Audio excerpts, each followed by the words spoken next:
বাংলাদেশের ঐতিহ্যবাহী জেলা কুমিল্লা বিলপাড়া থানার অন্তর্গত শীদলায় খাদিজাতুল কুবরা রাদিয়াল্লাহু তাআলা আনহা মহিলা দাখিল মাদ্রাসায় ঐতিহাসিক তাফসিরুল কোরআন মাহফিল স্বনামধন্য সভাপতি কোরআনে কারীম জানিয়েছেন ফাজুর কাইফা কানা আকিবাতু মাকরিহিম আন্না দাম্মারনাহুম ওয়া কওমাহুম আজমাইন।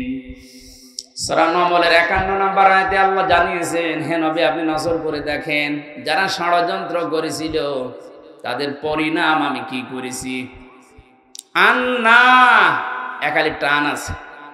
আল্লাহ বলেন অবশ্যই আমি আল্লাহ নিজে দাম্মারনাহুম ওয়া কওমাহুম আজমাইন, ওই সমস্ত মানুষ এবং তাদের যারা সঙ্গী সাথী ছিল সবাইকে নিজে মিলে শিকড় কেটে দিয়েছে।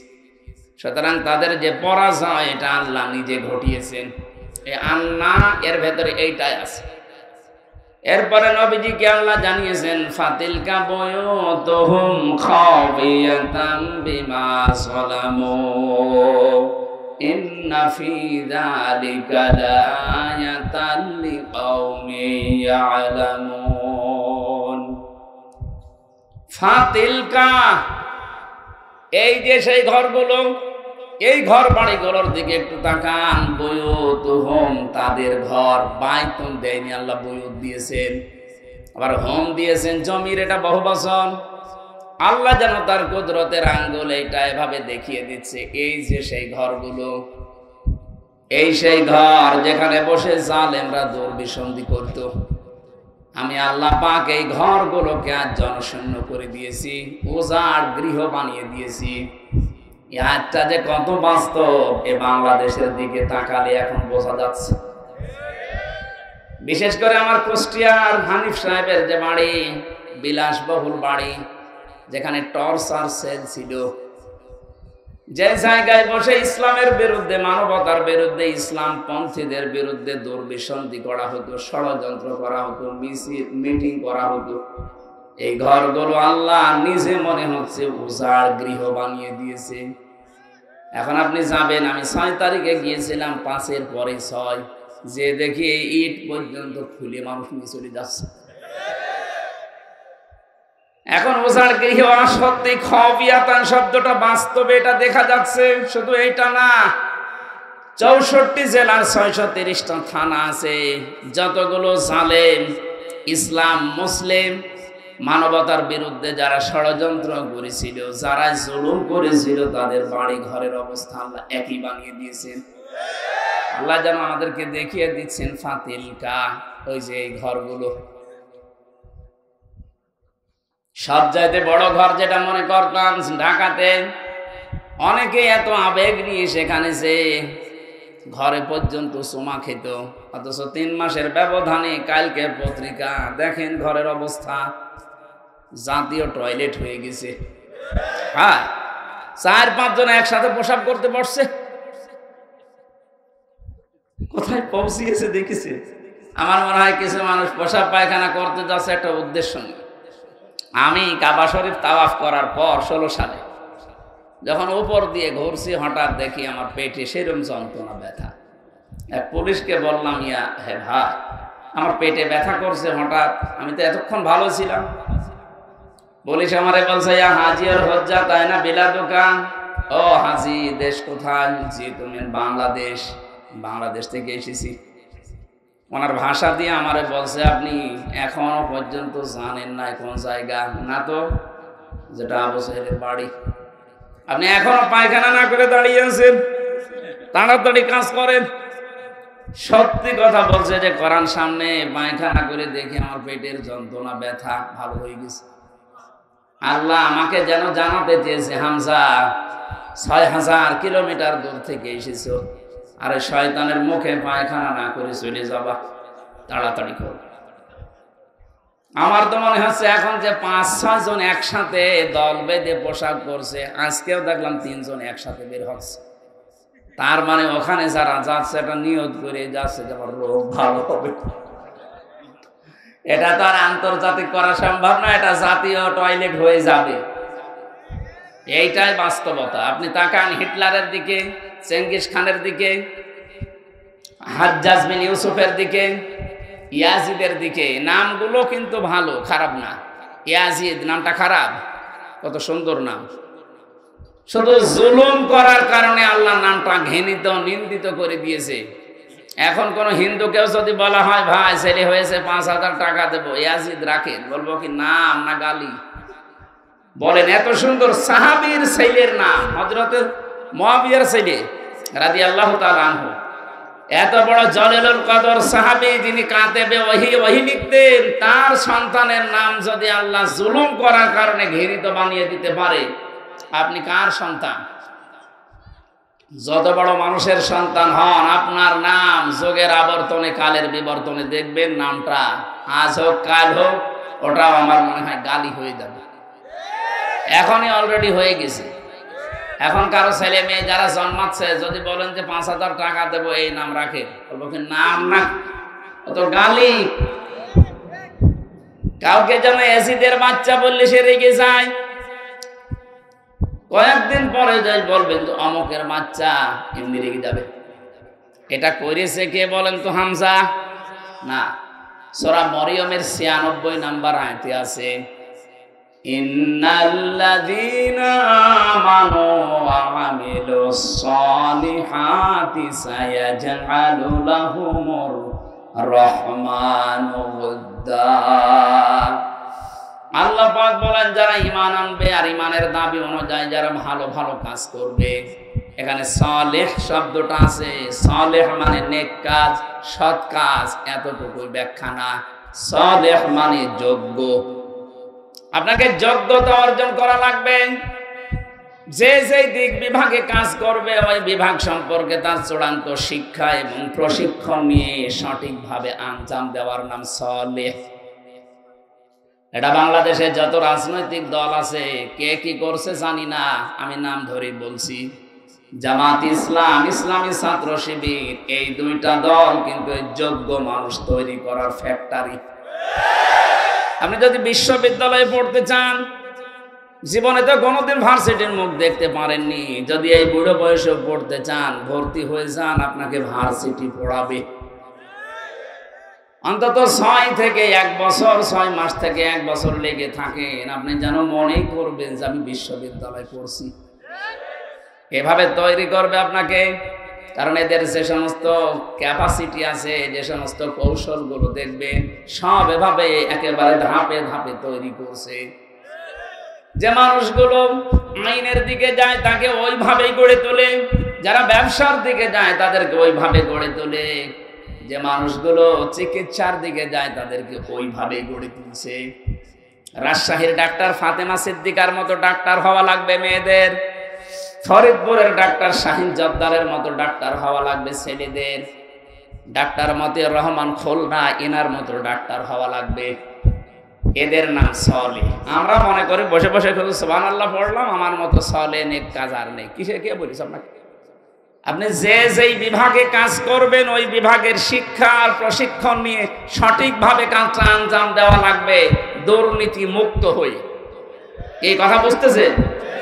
এগুলো যারা করে, সৃষ্টি জগতের ভেতরে তাদের প্রতি আল্লাহ একটা আলাদা তৈরি করে দেয় ভালোবাসা। সায়াজআলু লাহুমুর রহমানু ওদ্দা।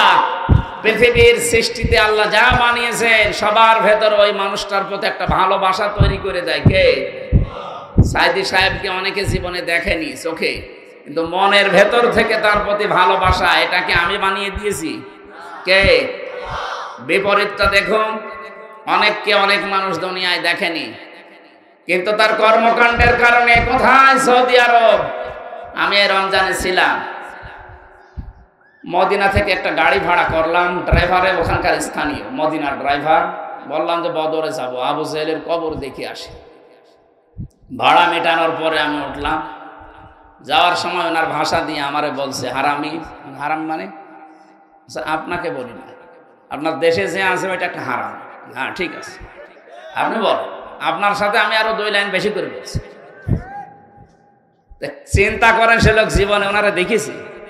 ওই হ্যাঁ, ইউটিউবে দেখে, ফেসবুকে দেখে, কর্মকাণ্ডগুলো মাঝে মাঝে তার কাছে চাই, এই দেখে তার প্রতি ঘৃণা তৈরি করে দিয়েছে হামজা। কে? জুলুম করলে 7টা ক্ষতি হয়, তার ভেতরে এইটা একটা। সৃষ্টি জগতের ভেতরে তার প্রতি একটা আলাদা ঘৃণা তৈরি করে দেয় আল্লাহ নিজে। এটা অতীতে হয়েছে, এখনো হচ্ছে, কিয়ামত পর্যন্ত হবে। এজন্য আমরা যেন সামনে কেউ চেয়ারে বসলে জালেম হয়ে না যায়। তাহলে এই ফাতিলকা বুয়ুতুহুম খাবিয়াতাম বিমা যালামু, এই আয়াত আপনাকে আল্লাহ দেখাবে। অনেকে তো এখনো চেয়ার পায়নি, তাই চিন্তা ভাবনা করে আসে আগে একটু চেয়ার পেয়ে নেই, যা করার ছিল আরো ডবল করে করব। না, আপনি জালেম হয়ে যাবেন না।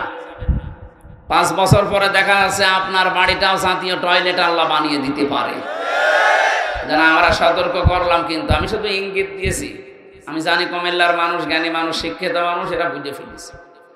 সুতরাং আগামী প্রজন্ম যারা আসবে দুনিয়াতে, এরা যেন জালেম হয়ে না যায়। সূরা নমল 51, 52, 53 নাম্বার আয়াতটা তাফসীর সহ পড়ে নেবে।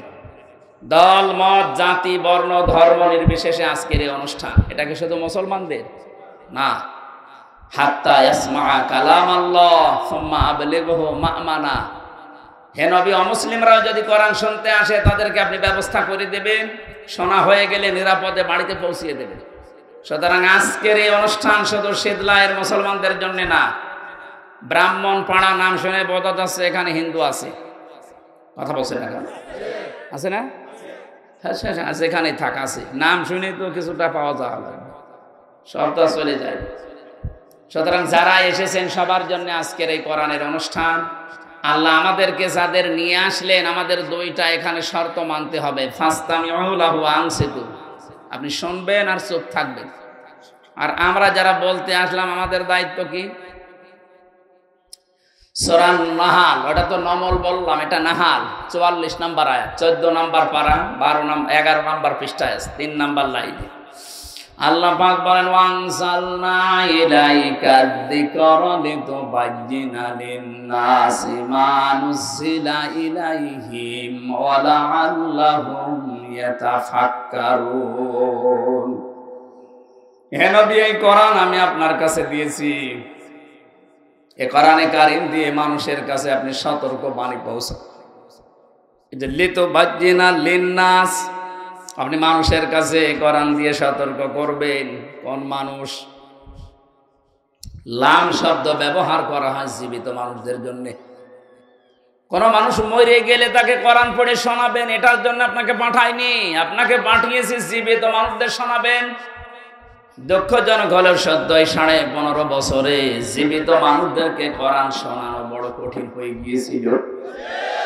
14 জায়গায় অনুমতি নেওয়া লাগতো। এক কথা বলে না। অথচ ওই মানুষটার বাবা মারা গেলে আমারে ডাক দিতে, হুজুর কোরআন পড়ে দেন। আরে বেটা, তোর বাপ তো মরে গেছে, এখন আমি পড়ে করবো কি? যতদিন জীবিত ছিল তখন পড়লে কাজ হতো। সরাসরি কিন্তু বলতো না যে না, কোরআন প্রচার করার দরকার নেই, কোরআনের অনুষ্ঠান হবে না। কিন্তু এমন সিস্টেম বানিয়ে দিয়েছিল, 14 জায়গায় অনুমতি নেওয়া। আমার মনে হয় কেউ নিতেও যেত না, ও অনুষ্ঠান করতে দিত না। যাতে মাতাল হলো তাহলে ঠিক ছিল, কারণ জানতো যে 96% মুসলমান এখানে। সরাসরি ওপেন কোরআনের বিরুদ্ধে অবস্থান নিলে টিকে থাকা সম্ভব না। এই জন্যে এমন সিস্টেম করেছিল মানুষ যেন অনুষ্ঠান না করে। কিন্তু এখন আর ওইটা নেই। এখন আছে, এখন ওপেন হয়ে গেছে। অনুমতি তো লাগেই না, যারা অনুমতি দেবে তারা এখন বলো হুজুর আসে।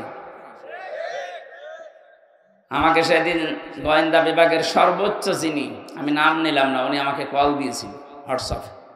বলছে হুজুর, কোরআনের কথা সারা বাংলাদেশের 64 জেলায় 56,000 বর্গ মাইলে সেইভাবে আল্লাহ বলেছেন ওইভাবে ফোর্স দিয়ে বলবেন, কোনো বাধা নেই, কোনো অনুমতি লাগবে না। কেউ যদি বাধা দেয় আমারে জানাবে, ঠ্যাং ভেঙে ফেলবে। বললাম যে স্যার, আপনি এতদিন ছিলেন কোথায়? আমি নতুন দায়িত্ব পেয়েছি, আমি একজন মুসলমান, যেভাবে আল্লাহ জানিয়েছেন আপনি ওইভাবে করবেন, কোনো সমস্যা নেই। আমি তো এইটাই চাই। আমরা তো এইটাই চাই যে আমরা আল্লাহর বান্দাদের শোনাবো কোরআন, মরা বান্দা না, জীবিত বান্দা। এখানে আমরা মরা না জীবিত? হ্যাঁ, জীবিত মানুষদেরকে কোরআন শোনাতে হবে ব্যাখ্যা সহ। বিশ্লেষণ করে আজকে তেলাওয়াতকৃত আয়াত থেকে আমরা তাফসীর করব। এই শব্দটা নিয়ে বাংলাদেশে একটা ভেজাল আছে, বাংলাদেশ, ভারত আর পাকিস্তানে। আমরা নিরসন করব ইনশাআল্লাহ। আর যারা শুনতে এসেছে তাদের দ্বিতীয় দায়িত্ব কি, বলা আল্লাহুম ইয়াতাফাক্কারুন, ওরা যেন কথাগুলো শোনার পরে বাড়ি যেয়ে চিন্তা ভাবনা করে যে আসলে কি বলেছে আর আমরা করছি কি। কথা বলেন না কেন? এটা কি আমি বানালাম আয়াতটা? তাহলে আমার দায়িত্ব স্পষ্ট দলিল প্রমাণ জীবিত মানুষদের শোনানো, আর যারা শুনবে তাদের দায়িত্ব হয়ে পড়ে বাড়িতে যেয়ে তারা যেন চিন্তা ভাবনা করে। করবেন তো ইনশাআল্লাহ? আল্লাহ আমাদের তৌফিক দিন। আজকের এই মাহফিলে যারা এসেছে বলেন আলহামদুলিল্লাহ। দরুদ আর সালাম পড়ছি মুহাম্মদ রাসূলুল্লাহ সাল্লাল্লাহু আলাইহি ওয়াসাল্লামের প্রতি, যাকে আল্লাহ রাব্বুল আলামিন যে তেলাওয়াতকৃত আয়াতগুলো করলাম এগুলো তাকে উপহার দিয়েছিলেন। বিশ্ব নবীকে আল্লাহ পাঠানোর পরে যত নবী দুনিয়াতে আল্লাহ এর আগে পাঠিয়েছেন প্রত্যেকটা নবীর কাছে এই স্বীকৃতি নিয়েছিলেন, ওয়াইদে আখাযাল্লাহু মিসাকান নাবিয়্যিনা লামা আতাইতুকুম মিন কিতাবিন ওয়া হিকমাতিন সুম্মা জাআকুম রাসূলুম মুসাদ্দিকুল লিমা মাআকুম লা তুমিনুন্না বিহি ওয়া লা তানসুরুন্না ইলা আখিরি আয়াত। সূরা আলে ইমরান আমি যেখান থেকে পড়েছি তার আগে তাফসীর করতে হলে যে আয়াতের করা হয় তার আগের আয়াত পরের আয়াত এর সাথে সম্পর্ক কি এটা আগে বলা লাগে, এই জন্য আমি এটা পড়লাম। আল্লাহ পাকের আগে রিসালাতের ঘোষণা দিতে গিয়ে তো ব্যাপক হারে দিয়েছেন। শুধু আমাদের যে নবী, যত নবী এর আগে পাঠিয়েছিলেন 1,24,000 বলেন আর 2,24,000 বলেন, সঠিক সংখ্যা যেহেতু আমরা জানি না, যত নবী আল্লাহ পাঠিয়েছে প্রতিটি নবীর কাছে এই স্বীকৃতি নিয়েছিল, অঙ্গীকার নিয়েছিল যে তোমাদেরকে আমি জ্ঞান দিয়েছি আর বিজ্ঞান দিয়েছি, তোমাদেরকে জ্ঞানের জন্য কিতাব দিয়েছি, বিজ্ঞান জানার জন্য আমার কিতাবের ভেতরে থিওরি দিয়েছি। যত বিজ্ঞানের আবিষ্কার সব আল্লাহর কোরআনের থিওরি থেকে। একজন রাসূল তোমাদের কাছে আসবেন, তোমাদের কাছে যে কিতাব আর যে জ্ঞান যে বিজ্ঞান আছে এইটার স্বীকৃতি দেওয়ার জন্য, সত্যতা প্রমাণ করার জন্য আসবে। তোমরা যখনই ওই রাসূলের সংবাদ পেয়ে যাবে লা তুমিনুন্না বিহি ওয়া লা তানসুরুন্না, শব্দের আগে দুইটাই লাম দিয়েছেন, লামে তাকিদ নুনে সাকিলা। আল্লাহ পাক বলেন হে নবী হে রাসূলরা, যারা দুনিয়াতে তোমরা গিয়েছো প্রত্যেকের জন্য আমি অঙ্গীকার নিলাম, ওই রাসূল যদি তোমাদের কাছে চলে যায় অবশ্যই তাকে বিশ্বাস করবা, তাকে সাহায্য করবা। যত নবী যত রাসূল আসলেন প্রত্যেককে আল্লাহ বলেছিলেন ক্বালু আকরারনা, তোমরা কি স্বীকৃতি দিলে? প্রত্যেকেই বলেছে হ্যাঁ। আলা যালিকুম ইসরি, আমরা এই বিষয়ের উপরে ঐক্যবদ্ধ হয়েছি, একমত হয়েছি, আমরা স্বীকৃতি দিয়ে দিয়েছি। ক্বালা ফাশহাদু ওয়া আনা মাআকুম মিনাশ শাহিদিন, আল্লাহ বলেন তোমরাও সাক্ষী, আমিও নিজে সাক্ষী হয়ে গেলাম তোমাদের কাছে। এই আয়াতের শিক্ষা কি? মুফাসসির ইকরাম ফি জিলালিল কোরআনে লিখেছেন সাইয়্যিদ কুতুব, যত নবী যত রাসূল পাঠালেন তারা যদি নবীজির রিসালাতের স্বীকৃতি দিতে পারে, বিশ্বাস এবং সাহায্য করার অঙ্গীকার করতে পারে, কিয়ামত পর্যন্ত আমরা যারা নবীর উম্মত হয়ে আসব আমাদের সবচেয়ে বড় দায়িত্ব হবে তার রিসালাতের ঘোষণা দেওয়া এবং তার সাহায্যের জন্য এগিয়ে যাওয়া। প্রশ্ন আসতে পারে তার রিসালাতের ঘোষণা দিলাম, যে সাহায্য করব কি করে, তাকে পাবো কোথায়? তাকে পাবেন কোথায় মানে কিয়ামত পর্যন্ত তো উনি তো হায়াত পাবেন না, উনি তো একদিন একদিন বিদায় নেবেন, নিয়েছেনও। কিয়ামত পর্যন্ত তাকে সাহায্য করার নামান্তর হচ্ছে তার আদর্শ পড়ে আছে ওইটাকে সাহায্য করা। তার আদর্শকে যারা ধারণ করবে, নবীজির আদর্শ দুনিয়াতে যারা বাস্তবায়ন করার চেষ্টা চালাবে, তাদেরকে আপনার সাহায্য করা ওয়াজিব, আপনার জন্য হক। লা তুমিনুন্না বিহি ওয়া লা তানসুরুন্না, যারা আরবি গ্রামার জানে, কত কঠিন শব্দ জানেন এটা, লাম দিয়েছেন, আবার তাকিদ দিয়েছেন নুনে সাকিলা। অবশ্যই এখন আপনাকে মানা লাগবে তার রিসালাত। এই পৃথিবীর বহু মানুষকে আমরা দেখেছি তারা আল্লাহর স্বীকৃতি দিয়েছে, কিন্তু ওই জামানার রাসূলের স্বীকৃতি তারা দেয়নি। এই জন্য তারা বেঈমান হয়ে মারা গেছে। এই যে আবু জেহেলের নাম শোনেন, এই লোকটা আল্লাহ একজন আছে ও বিশ্বাস করতো, ওর জীবনী পড়েন। কোরআনে বহু জায়গায় আল্লাহ জিজ্ঞাসা করছেন নবীজিকে, ওয়ালাইন সালতাহুম মান খালাকাস সামাওয়াতি ওয়াল আরদা কুলুনাল্লাহ ইলা আখিরি আয়াত। হে নবী, ওদেরকে যদি আপনি জিজ্ঞাসা করেন আবু জেহেলকে যে আকাশ আর জমিন কে বানিয়েছে, লা ইয়াকুলুনাল্লাহ, ওরা গ্যারান্টি দিয়ে বলবে আল্লাহ বানিয়েছে। তাহলে আল্লাহ একজন আছে, আল্লাহর একাত্মবাদের স্বীকৃতি আবু জেহেল পর্যন্ত দিয়েছে। যেদিন বদরের ময়দানে যাবে সেদিন কাবার গিলাফ ধরে ও কাঁদছিল সকালবেলা, ডাক দিয়ে বলেছে, কাবার মালিক তুমি আসো, আমি জানি মুহাম্মদের বিরুদ্ধে অস্ত্র নিয়ে যাচ্ছি বদরের ময়দানে যুদ্ধ করার জন্য। সত্যের পক্ষে যে আছে তাকে তুমি বিজয় দিয়ে দিও। ওর দোয়া কবুল হয়ে গেছে। কি ও তো সত্যের পক্ষে ছিল না, সত্যের পক্ষে যিনি ছিল আল্লাহ তাকে বিজয় দিয়ে দিয়েছিলেন। এরকম একটা দুইটা না, বহু ইতিহাস আমারই জানা আছে। ফেরাউনের ইতিহাস অনেকে শোনেন, কিন্তু শিক্ষাটা এখান থেকে নেন না। এই লোকটা আল্লাহ একজন আছেও কিন্তু বিশ্বাস করেছিল। শেষে এসে একেবারে শেষে যে বলেছিল, হাত্তা ইযা আদরাকাহুল গরকু ক্বালা আমানতু আন্নাহু লা ইলাহা ইল্লাল্লাযী আমানাত বিহি বানু ইসরাঈল ইলা আখিরি আয়াত। আমি কেন পড়ছি, বাংলাদেশের সাথে আমার অনেক মিল দেখতে পাচ্ছি। এই জন্যে এদেশে বহু মানুষকে আপনি জিজ্ঞাসা করবেন রেসালাতের স্বীকৃতি দেওয়ার জন্য রাসূলের জীবনী অনুযায়ী কাজ করতে, ও বলবে কি, আমি কি নামাজ পড়ি না, আমি কি রোজা রাখি না, আমি হজ করে এসেছি, আমি দান সাদকা করি। কুমিল্লাবাসী যে চারটা কথা বললাম, চারটা কথায় কার হুকুম? নামাজ পড়া, রোজা রাখা, হজ করা, দান করা, এই চারটা কার বিধান? আরো জোরে বলেন। এই বিধান যিনি দিয়েছেন তিনি তো বললেন, লা তুমিনুন্না বিহি ওয়ালা তানসুরুন্না, নবী আসবে তাকে বিশ্বাস করবা, তার স্বীকৃতি দিবা। এই যে ফেরাউনের কথা কেন তুললাম, বাংলাদেশে এই বিশ্বাসে যারা আছেন তাদেরও কিন্তু ফেরাউনের মতো মরণ হবে। আপনাকে আমি বাঁচাতে চাই। ওই লোকটা যখন ডুবে যাচ্ছিল ওই সময় বলেছিল, আমি ঈমান আনলাম, ওই আল্লাহর উপরে ঈমান আনলাম যার উপরে ঈমান এনেছে বানি ইসরাইলেরা, আমি তো মুসলমান। এরপরও ফেরেশতারা আমারে মা পানির ভেতরে বারবার চুবায় কেন? আল্লাহ তখন জবাব দিয়েছেন, আন, এখন। শব্দের দিকে খেয়াল করেছেন? ও কিন্তু আল্লাহর একাত্মবাদের স্বীকৃতি দিয়েছে যে আমি ঈমান আনলাম ওই আল্লাহর উপরে যার উপরে বনি ইসরাইলরা ঈমান এনেছে। তাহলে স্বীকৃতি তো দিয়েছে আল্লাহর প্রতি, কিন্তু ওই জামানার যিনি প্রেরিত পুরুষ ছিলেন হযরতে মূসা কালিমুল্লাহ, তার কথা কিন্তু বলে নাই। কথা বুঝতেছেন? ও শুধু লা ইলাহা ইল্লা পর্যন্ত বলেছিল, কিন্তু তো বলা লাগবে লা ইলাহা ইল্লাল্লাহ মূসা কালিমুল্লাহ।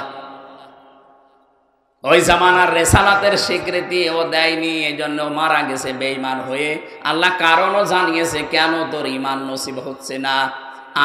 আল আনা ওয়া ক্বাদ আসাইতা ক্বাবলু ওয়া কুনতা মিনাল মুফসিদিন। এবার আমার এই আয়াত থেকে প্রশ্ন, হাজার হাজার বছর পরে এখন আমাদের এই জামানায় আল্লাহর প্রেরিত পুরুষ কে বলেন তো? কথা বুঝতেছেন? এই জামানার জন্য শুধু না, কিয়ামত পর্যন্ত একজন প্রেরিত পুরুষ আল্লাহ পাঠিয়েছেন, তার নাম মুহাম্মাদুর। আরো জোরে বলেন মুহাম্মাদুর। কোন মানুষ এখন বাস্তবে যদি আল্লাহর হুকুম মেনে চলে, কিন্তু রিসালাতের ঘোষণা এই জামানায় যিনি প্রেরিত পুরুষ আল্লাহর তাকে মানে না, তার মানে তার জীবনী মানতে চায় না। হ্যাঁ, তার জীবনী মানে তিনি যেদিন নবুয়ত পেয়েছেন 40 বছর বয়সে, সেই দিন থেকে জীবনের শেষ দিন 63 বছর, এই 40 বছরের ভেতরে, এই 63 বছরের ভেতরে 23 বছর তার নবুয়তের জিন্দেগি। এটা মানেন না? বলেন না কেন? এই 23 বছরের 13 বছর তিনি মক্কায় মার খেয়েছিলেন। আজ দেশে হাজারো মানুষ এই 13 বছরের জিন্দেগি শুনতে পাগল। বলেন আপনিও কান্দেন, আমিও কান্দি। কিন্তু পরের যে 10 বছর মদিনার জীবন, উনি যে রাষ্ট্রপ্রধান ছিলেন, এইটা বলতে গেলে অনেক মানুষ যারা আল্লাহর স্বীকৃতি দেয়, ওদেরও তখন আর মন পাওয়া যায় না। তখন বলে হুজুর এটা রাজনীতি, এটা দুনিয়ার কাজ। আরে ভাই, আপনি তো 13 বছর ভালো শুনলেন, খালি মায়ের খেয়েছিল এটা শুনতে কান্নাকাটি করেন। উনি যে মায়ের দিয়েছিল ওইটা শুনতে চান না কেন? আমরা তো ওইটাও বলতে চাই। মায়ের তো আমরা 13 না, আমরা তো 15 বছর খালাম। কথা বলে না কেন? উনি 13 বছর খেয়েছিলেন, আমরাও 15 বছর খেয়েছি। উনি 10 বছর রাষ্ট্রনায়ক ছিলেন, আমাদেরকেও 10 বছর চালাতে দিন না কেন? আমরা তো এখন 10 বছরে যেতে চাই। বলেন না, আপনি ওই 13 বছরে থাকেন। 13 বছরে থাকলে খালি মায়ের খালি আপনার ভালো লাগবে না? আমরা 10 বছরে যেতে চাই না। যারা বলেন না কেন? এই 10 বছর যারা মানতে চান না, তার রেসালাতের ঘোষণা পরিপূর্ণ হয়নি। শুধু 13 বছর দিয়েছে, 10 বছর দেয় না। ওর মরণ হবে ফেরাউনের মতো। আমার মনে হয় আপনি কথা বুঝেছেন। এরপরও যদি কেউ না বোঝার ভান করে থাকেন, এখানে আসেন, কানে কানে বলছি। না, আপনি না বুঝলে আমি বেকার চিল্লাবো না। বুঝেছেন কিনা বলেন? যারা আল্লাহর কথা মানতে রাজি আছেন, কিন্তু রেসালাতের ঘোষণা আপনাকে দেওয়া লাগবে। ফেরাউন এটা দেয়নি, এই জন্য বেঈমান হয়ে পড়ে গেছে। আপনি যদি এখনো দিতে না চান, আপনি হয়তো বুঝতেছেন না, তাই আপনাকে আমি বুঝিয়ে দিলাম যে মূসা কালিমুল্লাহ বলা লাগবে, মুহাম্মাদুর রাসূলুল্লাহ। সুতরাং আপনি বলছেন না। আপনি কথাগুলো বলতে গেলে তখন রাজনীতি মনে করেন, দুনিয়ার কাজ এটা, এই ঝামেলায় যাওয়া দরকার কি, এগুলো আমরা করব না। আমরা 15 বছর অলরেডি মার খেয়ে ফেলেছি, রসুলের চাইতে আরো 2 বছর বেশি। এক কথা বলেন না কেন? এখন আমরা 10 বছর নবীজির মতো অন্তত এই জমিনটা হাতে নিতে চাই। আপনি একটু দিয়ে দেখেন, বিশ্ব নবী যদি বলতে পারেন খায়রুল কুরুনি করনি, কোরআন দিয়ে দেশটা 10 বছর চললে আমরা বলতে পারবো খায়রুল কুরুনি করনি। কারণ সাদাবাজি থাকবে না। কথা বলেন না কেন? ডাক্তার শফিকুর রহমান ঘোষণায় দিয়েছে, যদি কোরআন এ দেশে প্রতিষ্ঠিত হয়, সাদাবাজি নামও কেউ মুখে নিয়ে আসবে না। সবচাইতে বেশি গ্যারান্টি পাবে নারী তার ইজ্জতের। আজ জুজুর ভয় দেখানো হচ্ছে ওদেরকে, ইসলাম আসলে কিন্তু ঘরবন্দি হয়ে যাবা। আন্তর্জাতিক কিছু কৌশল আছে, এইগুলোতে এই ছোট মন ন্যারো মন নিলে হবে না, মনটা ব্রড করা লাগবে। এই কারণে সেদিন দীপ্তির সাথে উনি টকশো করেছিলেন, এইটা নিয়ে কত রকমের ফতোয়া বাজে। আরে ভাই, ওখানে যদি উনি না যেতেন, ও পরের দিন আন্তর্জাতিক মিডিয়ায় ছড়িয়ে দিত যে এরা নারী বিদ্বেষী।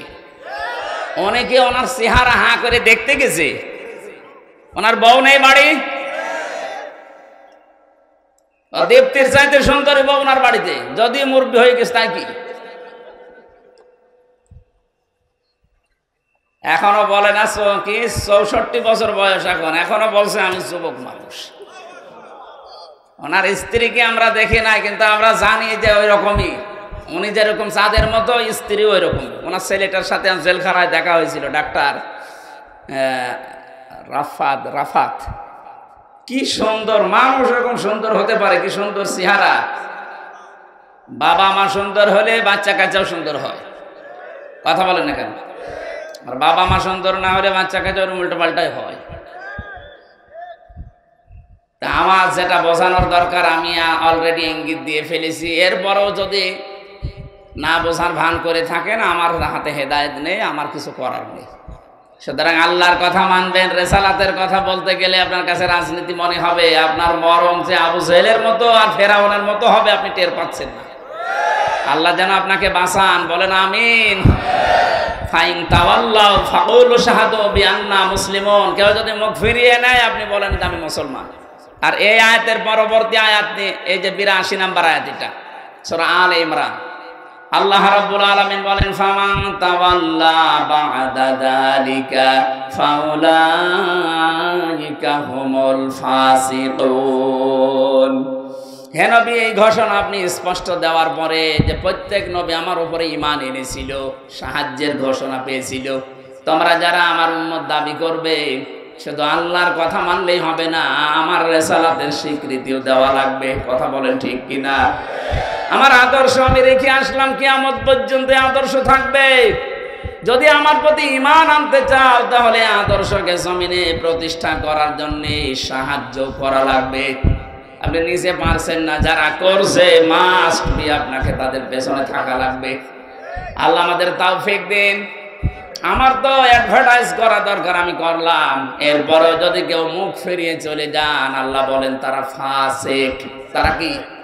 ফামান তাওয়াল্লা বা'দা যালিকা, এরপরেও যদি কেউ মুখ ফিরিয়ে নেয়, ফাউলাইকা হুমুল ফাসিকুন, তারা ফাসিক। আল্লাহ তুমি আমাদেরকে ফাসিকি থেকে বাঁচাও, বলেন আমিন। এবার যেটা পড়েছি 73 নম্বর আয়াত, 83, এই আয়াতের তাফসীর করার জন্য বসেছি। কারণ কবরে যাবার পরে যে প্রশ্নগুলো হয়, মার রব্বুকা, তোমার রব কে, এটা হবে না? কালকে আমার মাহফিল টাঙ্গাইলে ছিল, ওখানে কালকে এই শব্দের ব্যাখ্যা করেছিলেন যে কবরে কেউ যদি বলতে চায় রব্বি আল্লাহ, আমার রব আল্লাহ, অবশ্যই তাকে রবের যে 5টা অর্থ আছে তার প্র্যাকটিক্যাল লাইফে ওটা মিলিয়ে দেখাতে হবে যে হ্যাঁ আমি রব মানি। তাহলে কবরে আপনি বলতে পারবেন রব্বি আল্লাহ, আমার রব আল্লাহ। এই কি এখানে কেউ চলে যাচ্ছে, এইটা নড়াচড়া করবেন না। দ্বিতীয় নম্বরটা আজকে নিচ্ছি, কালকে আমার আছে আবার বগুড়াতে, দিনের বেলা গাইবান্ধা, রাতে বগুড়া। ওখানে কালকে 3 নাম্বার প্রশ্নের জবাব আমি বলবো ইনশাল্লাহ। আজকে দ্বিতীয় প্রশ্ন হবে মা দীনুকা, তোমার দিন কি? দিনের আমি 19টা অর্থ পেয়েছি পুরা কোরআন শরীফের ভেতরে, সামারাইজ করে আমি 10টা বানিয়েছি। এই 10টা বিষয় যদি দুনিয়াতে কেউ দেখাতে পারে যে হ্যাঁ আমি দিন এই 10টাকে মানি এবং প্র্যাকটিক্যালি দেখাই, সে কবরে যাওয়ার পরে বলতে পারবে দীনুল ইসলাম, আমার দিন ইসলাম।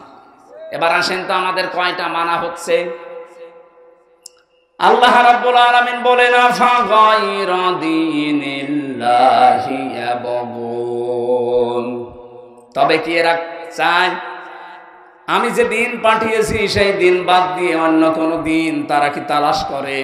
আলাহু আসলামা মান ফিস সামাওয়াতি ওয়াল আরদ তাওআন ওয়া কারহা, ইচ্ছাই হোক অনিচ্ছাই হোক, আকাশের জমিনে যা কিছু আছে সবাই আমি আল্লাহর দ্বীনের সামনে মাথা নত করে দিয়েছে। ওয়া ইলাইহি ইরজাউন, সবাইকে ফিরে আসা লাগবে কার কাছে? আর জোরে বলেন। এটা বাংলা অর্থ ছিল। এবার আসেন আমরা ব্যাখ্যায় যাই। দীনুল ইসলাম, এ কথা আমরা কবরে বলতে চাই না চাই না? আরো জোরে বলেন। 1 নম্বরে দিন শব্দের ব্যাখ্যা আমি কোরআনে কারীম থেকে পেয়েছি। দিন মানে এই রাতের পরে যেটা আসবে ওই দিন। বলেন না, দিনের প্রথম অর্থ হয় কিয়ামতের দিন। এই জন্য প্রতিদিন আমাদের মুখ দিয়ে আল্লাহ 17 বার করে কমপক্ষে বের করে নিচ্ছে মালিকি ইয়াউমিদ্দিন।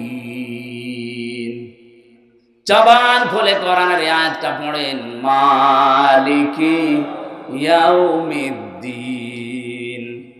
কিয়ামতের দিনের একচ্ছত্র মালিকানা কার? আরো জোরে।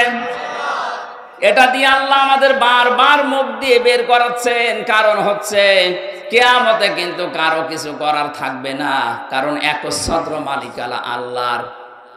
কি এটা দিয়ে আল্লাহ বোঝাতে চাই, ও পৃথিবীর বান্দা বান্দিরা, কারো উপরে ভরসা করে কিয়ামতে ঠেস পাবা না। কত মানুষ, এই বিশেষ করে আপনাদের ব্রাহ্মণবাড়িয়া, কুমিল্লা, এই 2 জেলা এগুলো বেশি, কত মানুষ ভরসা করে আছে কেল্লা বাবা, ফতে বাবা। কিসের কেল্লা, কিসের ফতে? কিয়ামতে যেখানে নবীরা পর্যন্ত ইয়া নাফসি করতে থাকবে, হযরতে ইব্রাহিম নবী পর্যন্ত বলবে মাবুদ আমার পিতা আজরের সাথে যা ভালো লাগে তুমি করো, কিন্তু আমাকে বাঁচাও। হযরতে ঈসা রুহুল্লাহ তিনি বলবেন মাবুদ আমার মা মরিয়মের সাথে যা আচরণ করবা করো, তুমি আমাকে কিছু বলবা না। চিন্তা করেছেন যে নবীদের নাম বললাম, এত বড় পাওয়ারফুল নবী মূসা কালিমুল্লাহ, কথা বলতেন আল্লাহর সাথে। ইব্রাহিম খলিলুল্লাহ, আল্লাহ যাকে বন্ধু হিসাবে গ্রহণ করে নিয়েছেন। হযরতে ঈসা রুহুল্লাহ, যিনি আল্লাহর ফৎকারে তৈরি হয়েছিলেন। এত বড় বড় পাওয়ারওয়ালা মানুষ যদি বলে আল্লাহ আমার আত্মীয় স্বজন মা বাবা এদের সাথে যা ভালো লাগে তুমি করো গিয়ে, কিন্তু আমাকে তুমি বাঁচাও, সেখানে কেল্লা ফতের উপরে ভরসা করে আছেন যে এরা বাঁচাবে। আমার তো কোরআনের ব্যাখ্যা তাফসীর পড়ে এতটুকুই বিশ্বাস জন্মেছে। সূরা আবাসার ভেতরে আছে ইয়াউমা ইয়াফিরুল মারউ মিন আখিহি ওয়া উম্মিহি ওয়া আবিহি ওয়া সাহিবাতিহি ওয়া বানিহি লিকুল্লি মারিম মিনহুম ইয়াউমাইদিন শাআনু ইউগনি। আল্লাহ বলেন সেদিন মানুষ দৌড়াবে নিজের আপন ভাই থেকে, মা বাপ থেকে, সন্তান সন্ততি, স্ত্রী বন্ধু, এদের থেকে আগে মানুষ পালাতে থাকবে। এখানে প্রায় 6টা মানুষের নাম আছে। কুমিল্লাবাসী মাথায় যদি মগজ থাকে একটু ভাবেন। প্রথমে ভাইয়ের নাম, মায়ের নাম, বাবার নাম, ছেলের নাম, স্ত্রীর নাম, বন্ধুর নাম। বিপদে পড়লে এরাই তো দেখি এগিয়ে আসে। আল্লাহ বলেন এরা পালাবে। এফিররো মানে এই যে বাঘে তাড়া দিলে যেভাবে মানুষ দৌড়ায়, এফিররো শব্দের শাব্দিক অর্থ এই দৌড়। আপনজন দেখলেই মানুষ এরকম করে দৌড়াতে থাকবে। কি বলে আপনার বিবেক বলেন তো আপনি? এরা যদি পালায়, আমার মনে হয় পীর সাহেব বলবে আল্লাহ আমি পীরই ছিলাম না।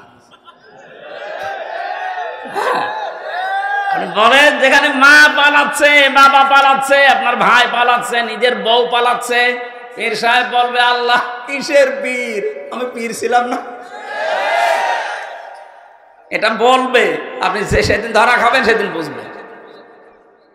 সূরা মাআরিজের ভেতরে আরো কঠিন করে আল্লাহ দিয়েছেন ইউবাসসারুনাহুম ইয়াওয়াদ্দুল মুজরিমু লাউ ইয়াফতাদি মিন আযাবি ইয়াউমিযিন বিবানি ওয়া সাহিবাতিহি ওয়া আখি ওয়া ফাসিলাতিহি আল্লাতী তুবি ওয়া মান ফিল আরদি জামিআন সুম্মা ইউজি। আল্লাহ রাব্বুল আলামিন বলেন ওই দিন মানুষ মুক্তিপণ হিসাবে দিতে চাইবে সর্বপ্রথম তার ছেলে মেয়েকে। আমি আয়াতটা পড়ার পরে বাণী শব্দের ব্যাখ্যা পড়ার পরে চিন্তা করলাম আল্লাহ 3টা বছর আমি জেলে আছি, আমার মেয়ে 2টাকে আমি আজও দেখিনি। ওই সময় 7 মাস রেখে গিয়েছিলাম ছোটটারে, এখন ওর 4 বছর। এই 3 বছর হয়ে গেল ওরে আমি না দেখার কারণে ওর প্রতি একটা অজানা ভালোবাসা আমার তৈরি হয়ে গেছে। বড়টার প্রতি অত না, ছোটটা ফারিহা জান্নাতের প্রতি যত বেশি হয়েছে। 3টা বছর না দেখে যদি এত বেশি মহব্বত ভালোবাসা তুমি তৈরি করে দিতে পারো, কোরআনের আয়াতে তুমি বললে কিয়ামতে আমি নাকি ফারিহাকেও মুক্তিপণ হিসাবে তোমারে দিতে চাইবো। আমার তো মনে হচ্ছে না, এই আয়াতটা আমার কেমন লাগছে। আপনি চিন্তা করেন তো, কিয়ামতের দিন এই ফারিহাকেও বলা লাগবে আল্লাহ এটাও দিয়ে দিলাম মুক্তিপণ, তুমি আমারে বাঁচাও। আমার স্ত্রী, আমার ভাই ভাগ্যর যা আছে, আমার বোন আছে, এমনকি আমার দুনিয়ায় যারা আশ্রয় প্রশ্রয় দিত, আমার দরের লোক, আমার আত্মীয় স্বজন, জ্ঞাতি গোষ্ঠী, এদেরকেও তোমাকে দিয়ে দিলাম, যাও। অমাং ফিল আরদি জামিআ, দুনিয়ায় যত সম্পদের মালিক ছিলাম সব আমি দিলাম। সুম্মা ইউজি, তুমি আমারে বাঁচাও। আল্লাহ জবাব দিয়েছেন কড়া করে ধমক দিয়ে, কাল্লা, কখনো না, কাল্লা, কখনোই না, ইন্নাহা লাযা, তোর আমি লাজায় দেব। কোথায় লাজা? কি আল্লাহ ভয়ঙ্কর বর্ণনা এর পরে দিয়েছেন। লাজা কি জানো? নাযাআতাল লিশাওয়া, এখানে গেলে আগে মানুষের চামড়া খুলে যাবে। আমাকে রিমান্ডে মাটির নিচে যখন নিয়ে গিয়েছিল ওই আয়না ঘরে, আমি দেখেছিলাম মাঝে মাঝে রাতের বেলা, রাত 11টা 12টার পরে ওরা আসতো, 4-5 জন এসে এই কিছু জিনিসপত্র নিয়ে বলছে আমরা এইগুলো দিয়ে নখ তুলি, মানুষের চামড়া তুলিয়ে, যে এইগুলো দিয়ে জীবিত মানুষদের নখ তুলে নেয়, চামড়া তোলে। ডিম নিয়ে এসে বলতো যেগুলো আমরা দেই। আমারে কোনোদিন ওগুলো করিনি, কিন্তু দেখিয়েছে যে এগুলো দিয়ে আমরা নখ তুলি, তার মানে ওদের ওই ভয়ঙ্কর কথা শোনার পরে যেন আমি মিথ্যা কথা বলতে বাধ্য হই। আমারে বলেছিল আকিস গ্রুপের বিরুদ্ধে এই কথাগুলো বলা লাগবে। দ্বিতীয় নম্বরে, এই দেশে জঙ্গিবাদ তৈরি করার জন্য জামাত ইসলাম আর শিবির কাজ করছে, এইটা আপনি বলবেন আদালতের সামনে, যে তাহলে আপনারা ছেড়ে দেব।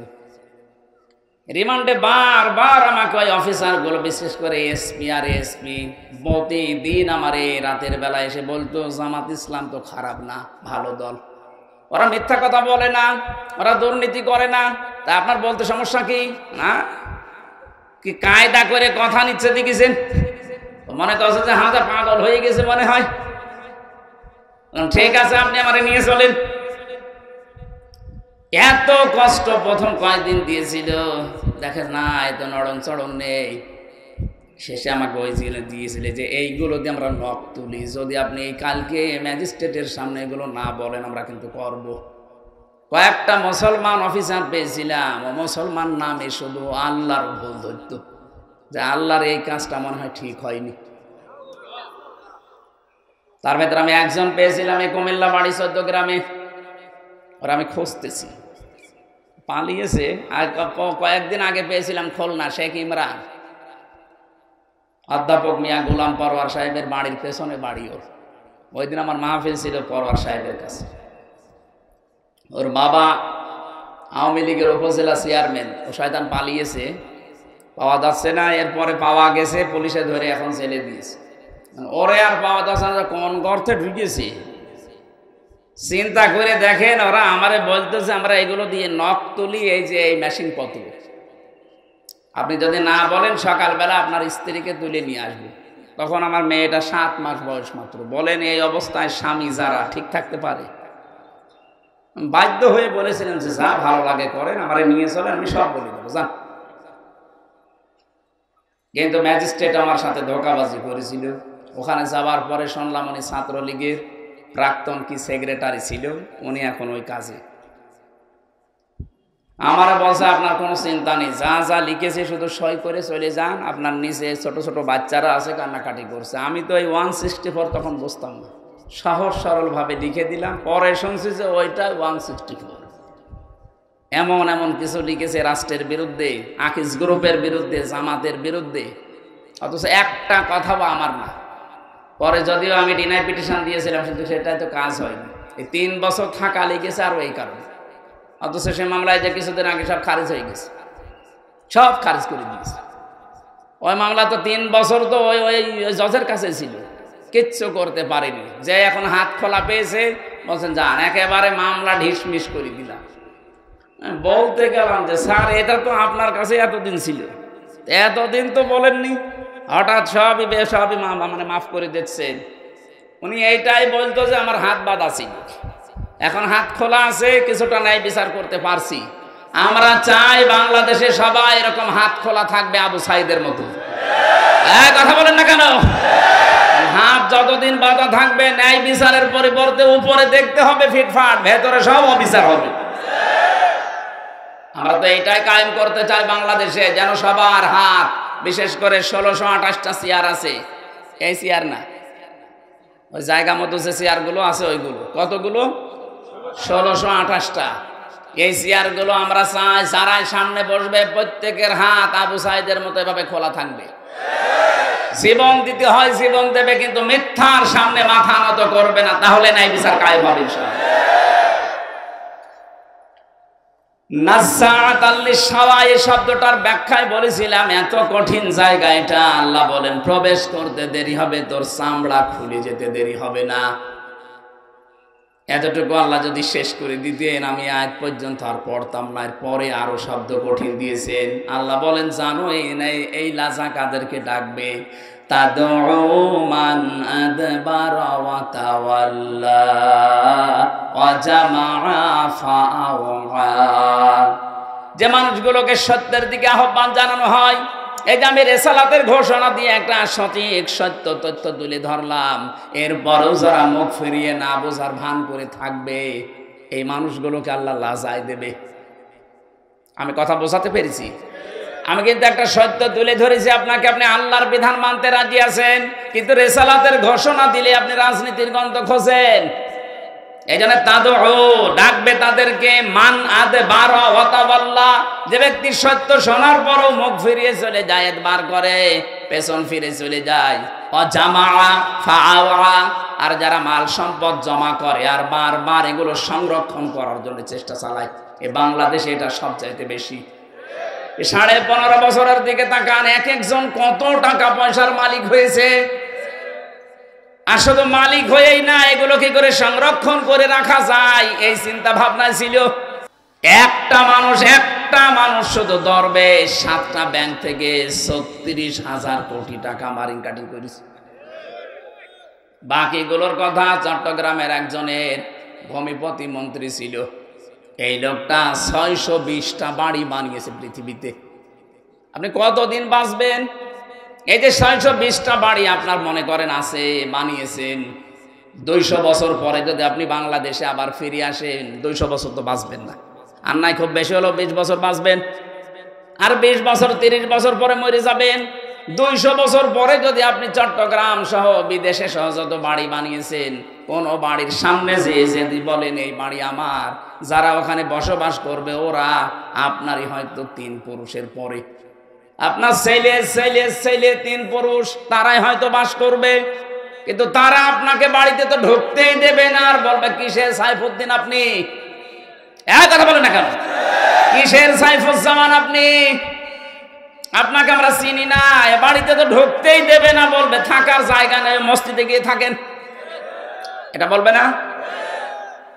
যার ওই 620টা বাড়ি তখন কিসের কাছে আসবে?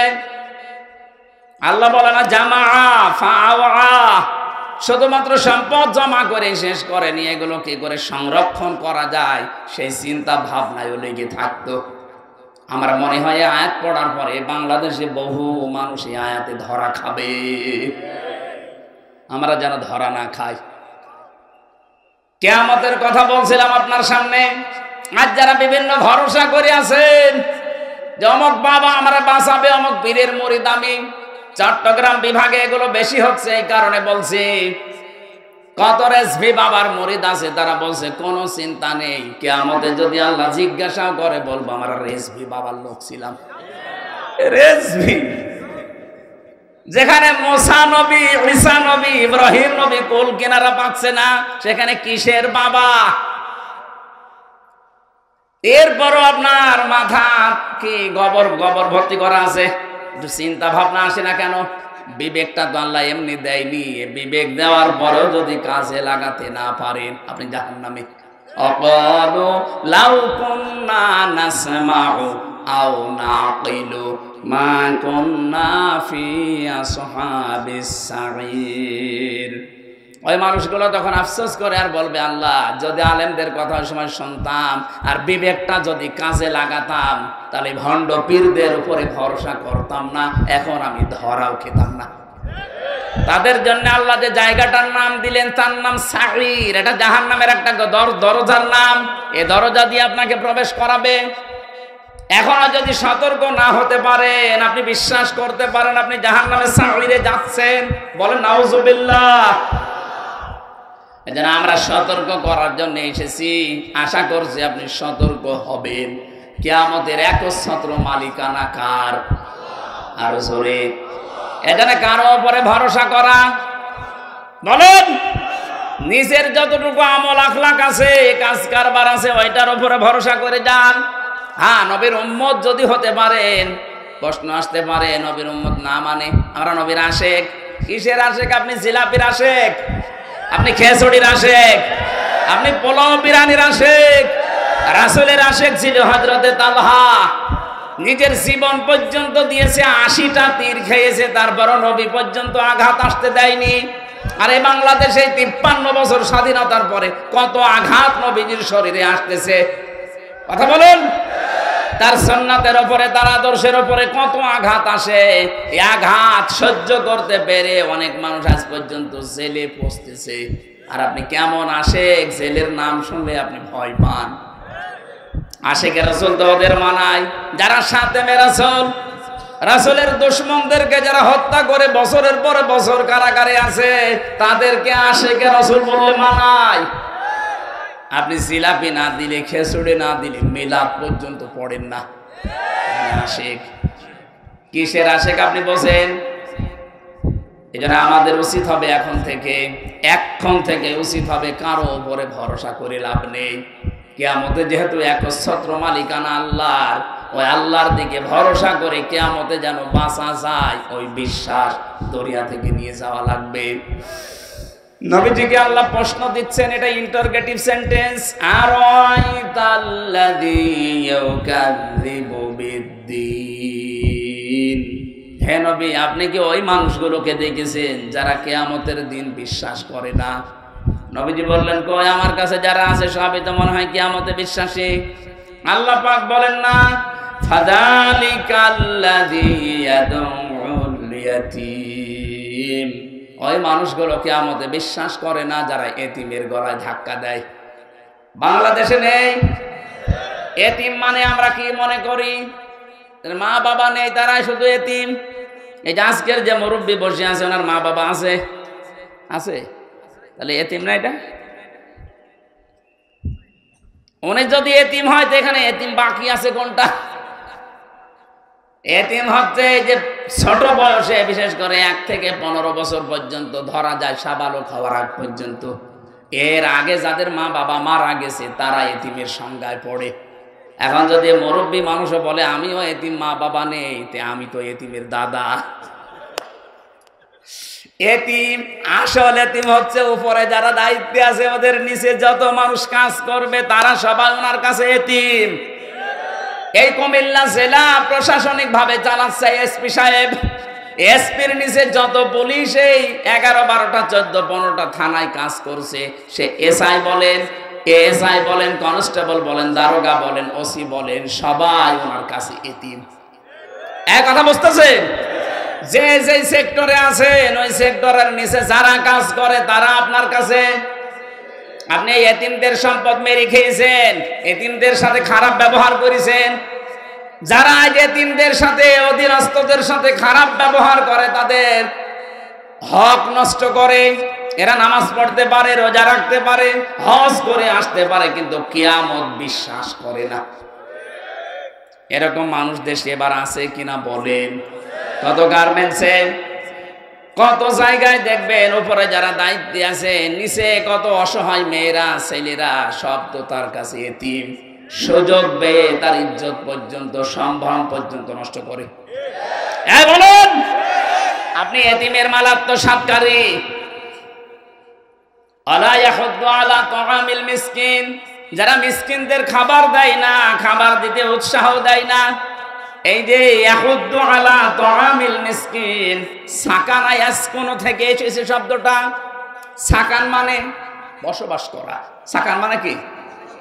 যারা আজ বসবাস পর্যন্ত করার জায়গা পায় না, ঠাঁই নেই যাদের, এই মানুষগুলোর পুনর্বাসনের জন্য আপনাকে কাজ করা লাগবে। মানুষের মুখে হাসি ফোটানোর জন্য আপনাকে কাজ করা লাগবে। এ বাংলা অর্থ হচ্ছে দারিদ্র মুক্ত সমাজের জন্য আপনার ভূমিকা থাকা লাগবে। এটা আজ বাংলাদেশে অধিকাংশ মানুষ মনে করে এ দুনিয়ার কাজ। কে বলেছে দুনিয়ার কাজ? মেয়েরা যারা এসেছেন আপনাদের জন্য একটাই ওয়াজ আজকে, ওয়াতুইনু আলা দীনি যাওজাতিহা, জান্নাতি মহিলা ওইটা যেই মেয়েটা তার স্বামীকে মানবতার জন্য, দ্বীনের জন্য, ইসলামের প্রসারে মানবতার সেবা করছে তার স্বামী।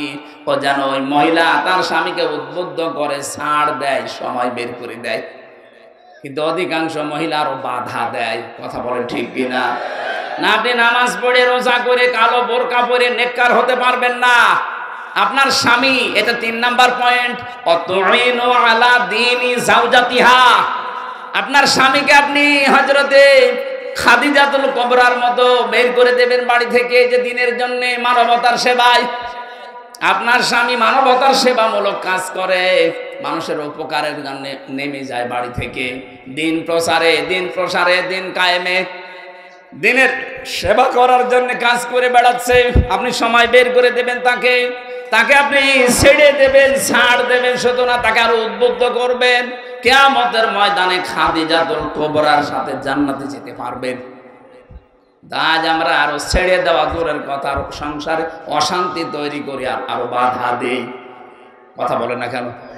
আমার মা বোনেরা, নামাজ পড়ছেন, পড়েন, রোজা রাখেন, হজ করে এসেছেন, পর্দায় থাকেন, পাশাপাশি স্বামীকে মানবতার সেবায়, ইসলামের সেবায় বের করে দেবেন। কিয়ামতে যদি খাদিজাতুল কুবরার সাথে, যার নামে আজকের এই মাদ্রাসা, এই মহিলার সাথে জান্নাতে থাকতে চান, আল্লাহ মেয়েদেরকে খাদিজাতুল কুবরার অনুসারী হওয়ার তৌফিক দেন, বলেন আমিন। যেটা বোঝাতে চাচ্ছিলাম, দারিদ্র মুক্ত সমাজের জন্য আমাদের ৬ জায়গা থেকে ভূমিকা পালন করা লাগবে। এটা যদি আর সবাই মিলে আমরা ঐক্যবদ্ধ হয়ে করতে পারি, দিনের প্রথম অর্থ যেটা বলেছিলাম, কিয়ামতের দিন, এই কিয়ামতের দিনে আপনাকে আল্লাহ নিজে পার করিয়ে দেবেন। জোরে বলেন সুবহানাল্লাহ। দিন শব্দের ২ নম্বর অর্থ রাষ্ট্রীয় বিধান। এটা আজ বাংলাদেশে অনেকে আমরা না বুঝলে ফেরাউন এটা বুঝেছিল। সূরা মুমিনের ২৬ নম্বর আয়াতে আল্লাহ দলিল দিয়েছেন, আকালা ফিরআউনু দারুনি আকতুল মূসা ওয়ালিয়াদউ রাব্বা ইলা আখিরি আয়া। ফেরাউন বলেছিল, আমারে ছেড়ে দাও, আমি মূসাকে হত্যা করব, সে তার রবকে ডাকুক। আমি আশঙ্কা করছি সে আমার রাষ্ট্রের বিধিবিধান পাল্টিয়ে দেবে। এখানে দিন মানে রাষ্ট্রীয় বিধান। আজ দিন মানে সাথে ধর্ম মনে করে যারা পড়ে আছেন, আপনার চাইতে আমার মনে হয় দিন ফেরাউন ভালো বুঝেছিল। বলেন, ও বলেছিল আমাকে ছেড়ে দাও, আমি মূসাকে হত্যা করব, ওদের রবকে ডাকো। আমার আশঙ্কা হচ্ছে মূসা আমার দেশে রাষ্ট্রীয় আইন পাল্টিয়ে ফেলবে। তাহলে দিন মানে রাষ্ট্রের আইন। আরো জোরে, ৯৬% মুসলমান আমরা এখানে বাস করি, রাষ্ট্রীয় আইনের দিন একটাও আছে বলেন? যে ২-১টা ছিল হাফ, সেগুলো তুলে দিয়েছে এই ১৫ বছরে। মুসলিম পারিবারিক আইনের ভেতরে কিছু কিছু আমরা মানতাম, সেটাও এমন কায়দায় মাঝে মাঝে আওয়াজ উঠতো, আমরা সমান অধিকার চাই, এক পুরুষ যা পাবে এক নারী তাই পাবে। জোরে বলেন নাউজুবিল্লাহ। কোরআনের ৫০০ আইন আল্লাহ দিয়েছেন, অধিকাংশ আমরা দেখলাম হাত দিয়েছে, পাল্টিয়ে ফেরার চেষ্টা চালিয়েছে। যেখানে আল্লাহর নামে পড়া আরম্ভ হবে সেখানে আল্লাহর নাম বাদ দিয়েছে, যেখানে ইসলাম সেখানে বাদ দিয়ে শুধু নাম দিয়েছে নজরুল ইসলাম কলেজ হবে না, শুধু নজরুল কলেজ। কেন? ইসলামে আপনাকে কিসে কামড় দিয়েছে? কথা বলেন না কেন? পড়া শুরু করা লাগতো আগে ইকরা বিসমি রাব্বিকাল্লাযী খালাক, এটা মনোগ্রামে লেখা ছিল। কথা বলেন না কেন? ইন্নাদ দীনা ইনদাল্লাহিল ইসলাম রাব্বি জিদনি ইলমা, এগুলো আগে ছিল, এইটা এখন বাদ দিয়ে এমন এমন জিনিস সেখানে জুড়ে দেওয়া হচ্ছে। কেন? এই শব্দগুলো তো আল্লাহ বানিয়ে দিয়েছেন। রব্বি জিদনি ইলমা, এই শব্দ বানিয়েছে কে? আল্লাহ। ইন্নাদ দীনা ইনদাল্লাহিল ইসলাম, এটা বানিয়েছে কে? আমার বিশ্ববিদ্যালয় কুষ্টিয়া ইসলামী বিশ্ববিদ্যালয় লেখা ছিল ইকরা বিসমি রাব্বিকাল্লাযী খালাক। এরকম যতগুলো আল্লাহর বিধান সব পাল্টিয়ে পাল্টিয়ে অন্যটা লাগিয়েছে। নারী পুরুষের যে বিবাহ, এটা আল্লাহ পাক বৈধতা দিয়েছেন, অথচ এখন আজকে দেখলাম পেপারে দিয়েছে কুষ্টিয়াতে ২ জন মহিলায় বিয়ে করবে বলে উঠে পড়ে লেগেছে। এগুলো তো একদিনে তৈরি হয়নি, ১৫.৫ বছরের জঞ্জাল এটা। সমকামিতা যারা প্রমোট করছে, আজ আমরা দেখছি অনেককে এখন তাদের দায়িত্ব দেওয়া হচ্ছে দেশের। মুসলমানদের কলিজায় কিন্তু আগুন লাগছে। আমরা চাই যারা আল্লাহর নিষিদ্ধ কাজকে বৈধতা দেওয়ার জন্য প্রমোট করে, তাদেরকে ৯৬% মুসলমানের মাথার উপর থেকে সরিয়ে দেওয়া হোক। এখানে আমরা এমন মানুষকে দেখতে চাই যে লোকটা আল্লাহ রাসূলে বিশ্বাসী। কথা বলেন।